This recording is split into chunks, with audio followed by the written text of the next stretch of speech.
Peshawar press club के बाहर जिला कुरम के इलाके बगन से आए हुए मुतासरीन जो है इनका यहाँ पे मुजाहरा जारी है।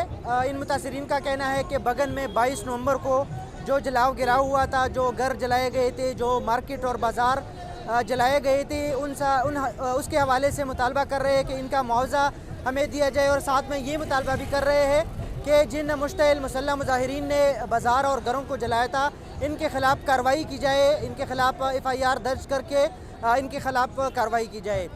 पुलिस के मुताबिक बगन वाक़ई का FIR जो है वो इंसदादी दहशतगर्दी अदालत के एक्ट के तहत दर्ज कर दिया गया है। लेकिन इन मुतासरीन का ये कहना है कि इनमें जो नामजद मुल्ज़िमान हैं उनके ख़िलाफ़ कार्रवाई की जाए।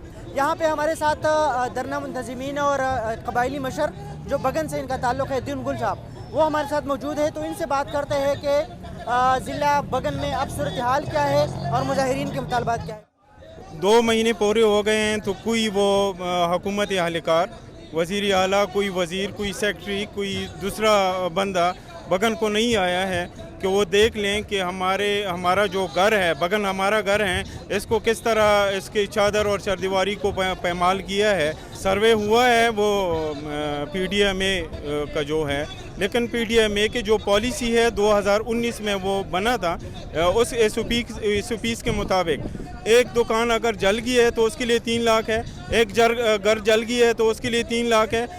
अभी देखें, अभी CPEC का फ़ैसला हुआ है, तो CPEC में पहले जो फ़ैसला हुआ था उसमें ये था कि हम असला को इकट्ठा करेंगे, जिसके पास भी है असला, और बैंकर को ख़त्म करेंगे। ना इन्होंने असला ख़त्म किया है, असला इकट्ठा किया है, ना वो बैंकर ख़त्म किए हैं।